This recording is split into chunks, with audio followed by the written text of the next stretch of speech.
desenhamos uma hipótese. Como que a gente garante que a gente vai conseguir validar essa hipótese? Então, nesse caso, para a hipótese de fazer com que as pessoas vejam mais resultado de busca de forma ininterrupta, quais as perguntas que a gente pode ter? A gente quer saber se as pessoas vão ver mais resultados de busca.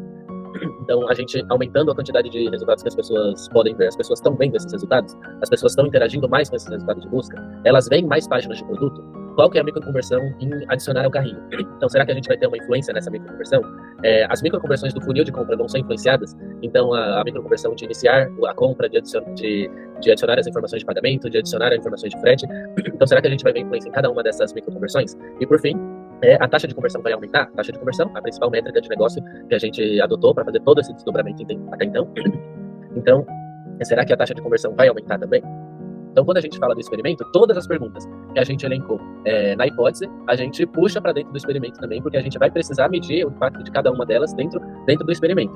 E pode ser também que a gente tenha novas perguntas que estão conectadas muito mais com o experimento do que com a hipótese. Então, a gente incrementa também essa lista de perguntas com perguntas mais pertinentes ao experimento em si. Então, nesse caso, o experimento era de aumentar a quantidade de resultados de busca por página. Ao invés de 50, por exemplo, a gente ia passar a ter 60 resultados ou 65 resultados por página de busca. Então, uma pergunta adicional que a gente fez foi: será que o tempo de carregamento da página vai aumentar com isso?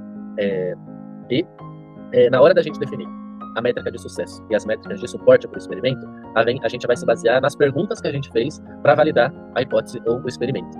Então, ali, para a primeira pergunta, que as pessoas vão ver mais resultados de busca, a gente tem uma métrica de suporte conectada a ela, que é a taxa de visualizações de resultados de busca. Então, as pessoas vão interagir mais com os resultados de busca, a métrica conectada a isso é o CTR da busca. Então, é a taxa de cliques que as pessoas dão nos resultados de busca. As pessoas vão ver mais produtos, é a taxa de visualizações de produto. Então, de todas as pessoas que entram no produto, qual o percentual das pessoas que veem páginas de produto.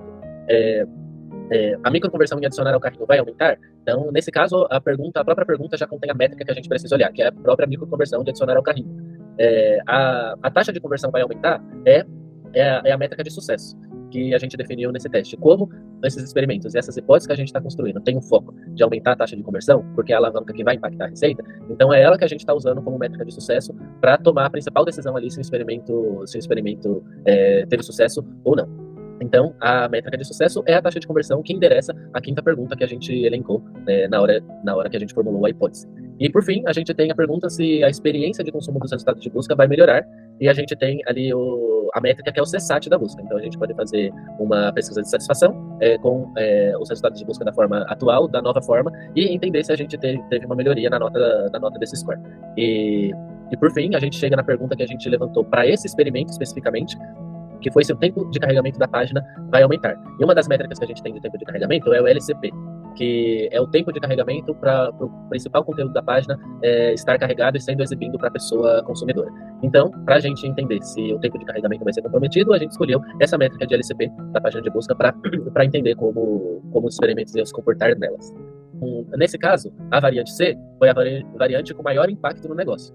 Aumentou a taxa de conversão em mais 8%, aumentou a taxa de visualizações de resultado de busca em mais 11%, o CTR em mais 7%, a taxa de visualizações de páginas de produto em mais 6%, a microconversão de adicionar ao carrinho quase não teve nenhum impacto, praticamente nulo.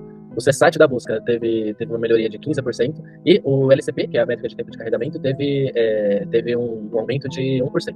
Então, olhando o resultado desse primeiro experimento, uma coisa que a gente tem em mente, que a gente pode deixar mapeado a gente fez um teste com 10 resultados adicionais e teve impacto positivo, com 15 resultados adicionais e teve impacto positivo. Será que faz sentido a gente aumentar, para ver se a gente encontra um teto assim, a partir de 30 resultados adicionais a gente não tem mais nenhum ganho em conversão. Então, a gente pode continuar iterando nesse teste se a gente tomar a decisão que vale a pena.